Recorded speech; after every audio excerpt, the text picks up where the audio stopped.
Welcome back to the New School Sensei podcast. I'm your host, Lance Douglas. We're here with Adam Meyers, Story Martial Arts. A little bit different this time.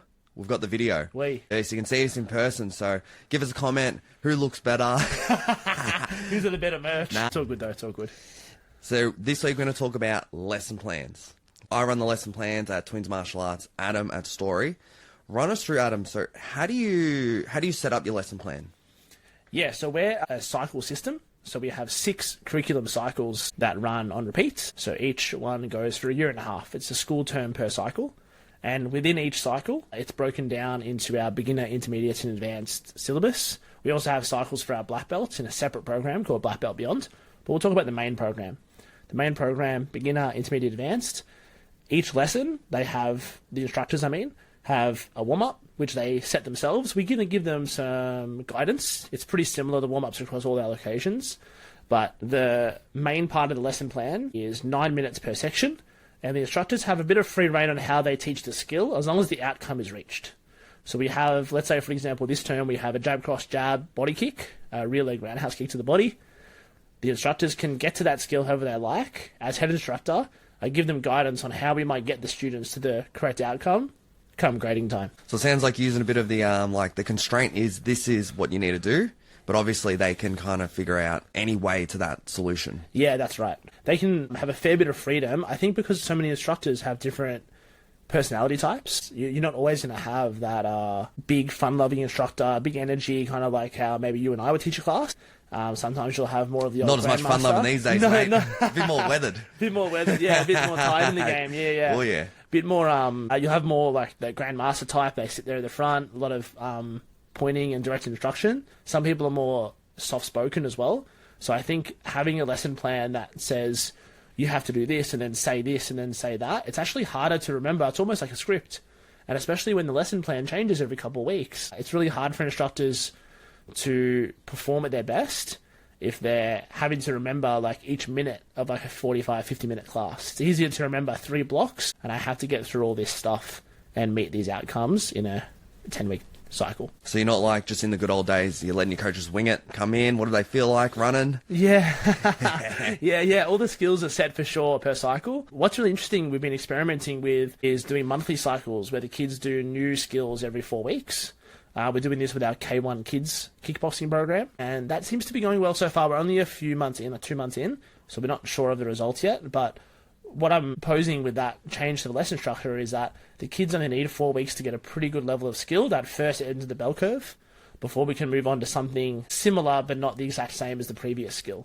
And again, rolls in cycles. So whenever a new student comes, I think that's the problem when a white belt comes in week 5, are they 5 weeks behind, or are they started the new cycle? That's probably the worst case scenario, I think, lesson plan structure-wise. If someone comes in really mid-term or towards the end of the term, everyone in the class kind of gearing up for grading, and they're like, where do I stand? Where do I put my hands? How do I do inch in and inch out?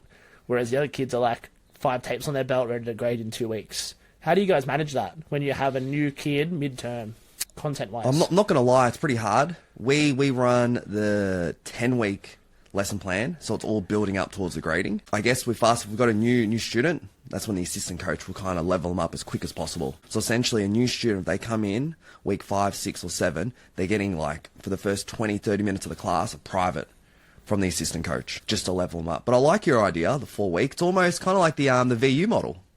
Yeah. My wife Sophia, she's at Vic Uni, and they do 4 weeks of curriculum and then the exams. So their subject would only be for 4 weeks.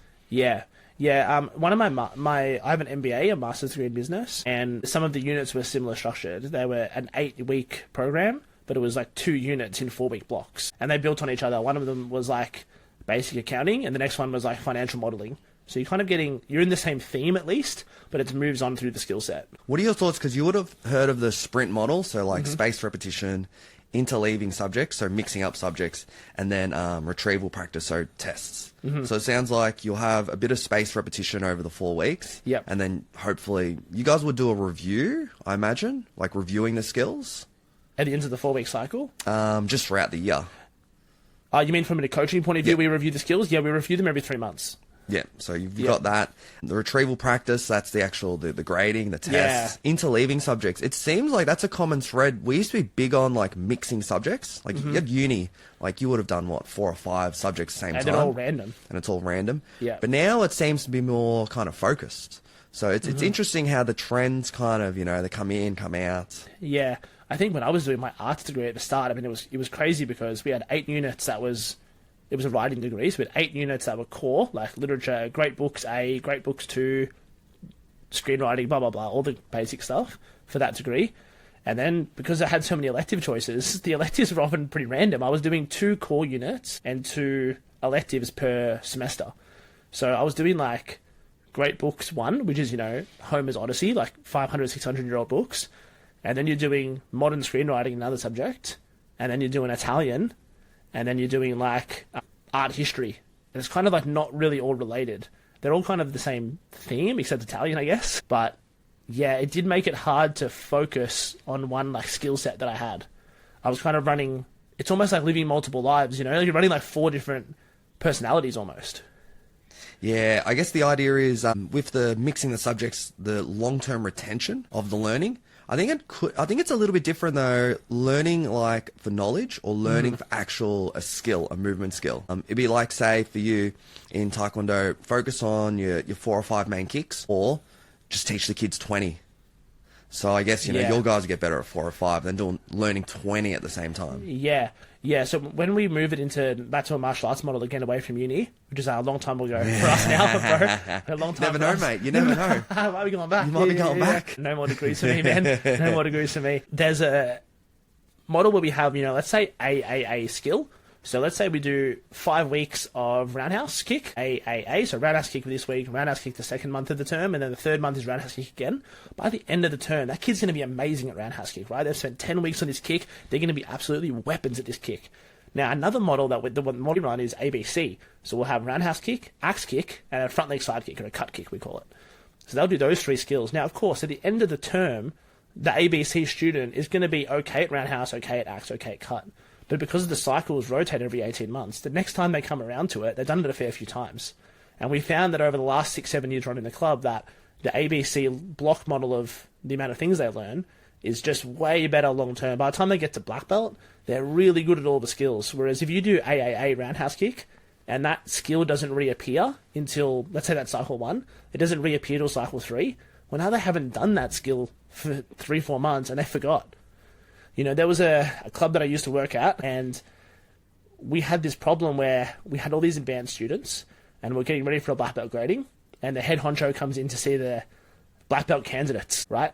And he comes in and he starts looking around, and he goes, "All right, guys, roundhouse kick." And one of the Chodan Bows was just before black belt in the Taekwondo system. He goes, "What's that? What kick is that?"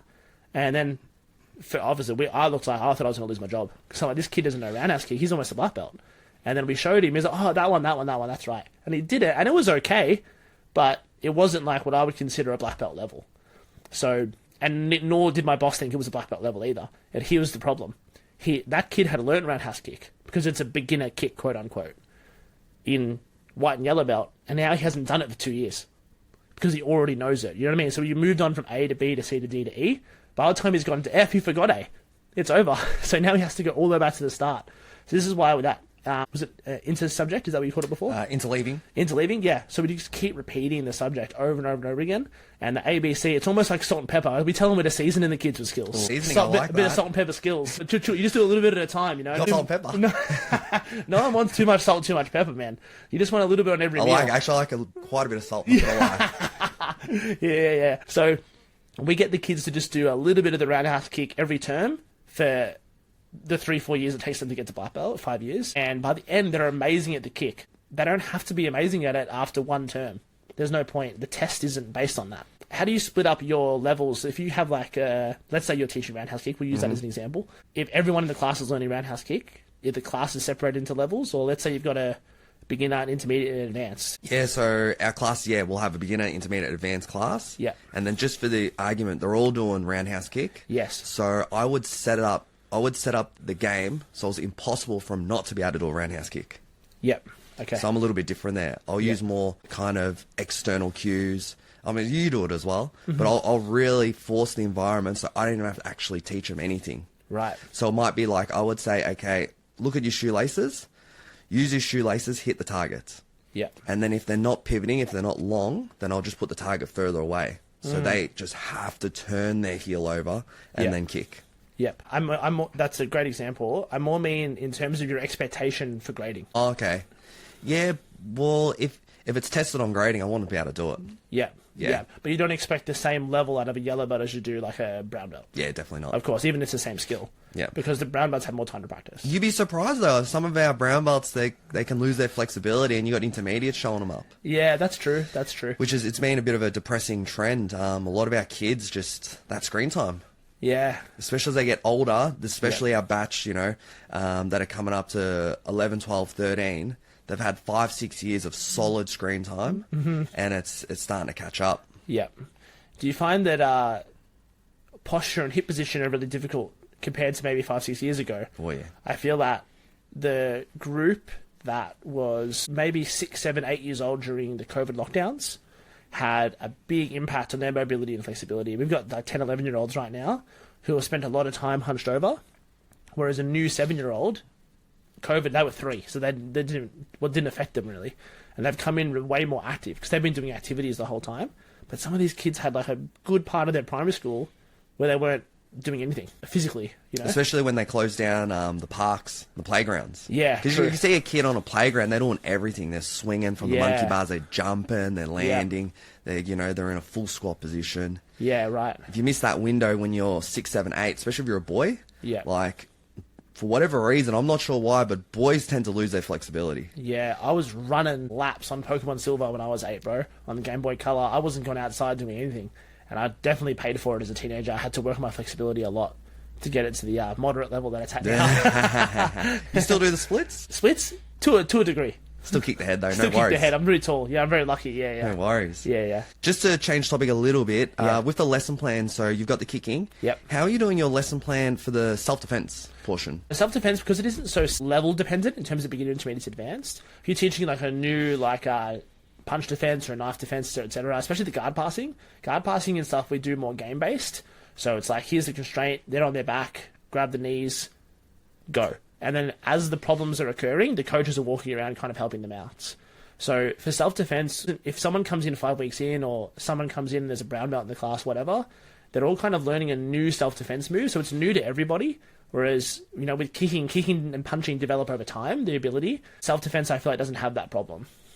What do you think? 100%, yeah. Because with a kick, a lot of it is going to be your flexibility, your hip control, hip strength, just that dexterity in that leg. And it's not like instant oats, yeah. It's not 2 minutes in the microwave, bang, bang.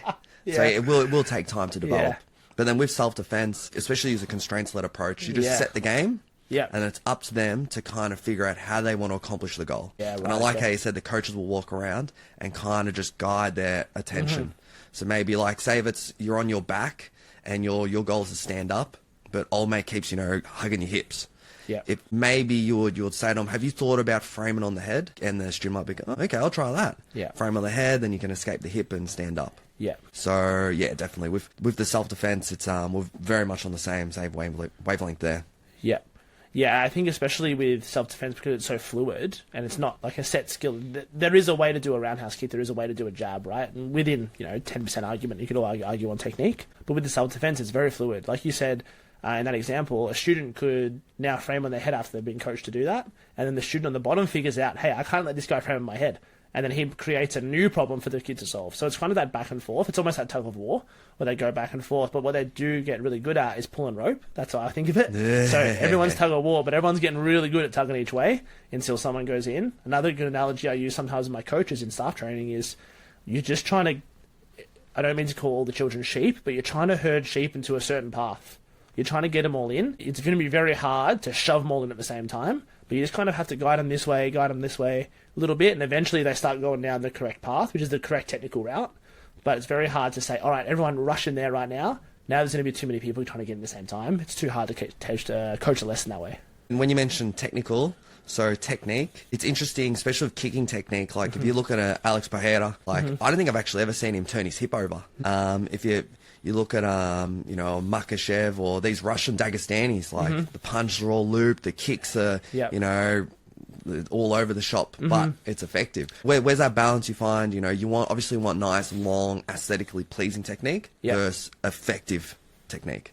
I think there's a difference, and again, the rule set dictates it. I don't think Alex Pereira in that example would kick that way if he was in a karate competition or a taekwondo competition, but if a kickboxing and made that technique where he doesn't turn his hip over and he chops the leg as he drops his glute back to put more weight on his shin, that technique is perfect for the rule set. So I think the technique is application based. I think there's a textbook perfect way to do a roundhouse kick: knee up, turn, nice and straight, your ankle, knee, hip, shoulders all in line. It's all looks very pretty. I think even in all of my taekwondo matches, hundreds of matches, the amount of times I've turned my whole hip over and hit perfectly like that is probably less than 10 times. I don't think I've ever actually done a kick that way. But if I was demonstrating the kick, I would do it that way. So that's a different conversation, I think, about is there a technical aspect where this kick looks amazing versus the actual application is that how you would use the kick anyway? Right? I think that's where slow kicks and stuff and the kata is amazing for building that physicality, but not necessarily for application. Yeah. No, I can definitely see that. I know sometimes you get parents from the sidelines, you know, trying to yell out, you know, turn the hip or hands up. What would you say to those type of parents? Obviously, with all due respect. Always with all due respect. We have a rule that if you want to give your kid any technical advice, you have to come to adults class. Oh, yeah, so, that's a good rule, actually. Yeah, if you want to give your kid any technical advice, you have to be a higher belt than them. I can definitely respect that, because from the parents who actually train, if they do give their kids technical advice, then it's like, it's fair enough. Like, they've been through the wars, the trenches. Yeah, that's true. We also tell them that you don't want to pay us all the money for you to coach them. There's no point. May as well let us do our job, and your job is to say, I love you and good job. Let's go get Macca's soft serve on the way home. Boom, boom. So it sounds like lesson planning, it's more kind of, we're looking for the outcome. Yeah. And then so with our coaches, we set the lesson plan, but ultimately that outcome, you know, for Taekwondo could be want them to have those kicks, or maybe if you've got a competition coming up, want them to be able to use it. For self-defense, like, are they actually effective versus someone a similar size and a similar skill? So I guess, that's where we're going from with lesson plans. So any parents listening, you know, if you kind of see something you don't really get, that's where we're coming from. So the coaches, we're not all running it. It's not like a Macca's, you know, it's not a Macca's shop. We're not doing exactly the same thing. Yeah. But hopefully come grading or competition time, we're getting the results. That's right. Awesome. Okay, so hopefully you guys enjoyed it. Hopefully you enjoyed that video. If you want more, send us a message. Our Instagram now, it's starting to come up, Adam. The new School Sensei. So we're going to have these videos on. So if you want more, let us know.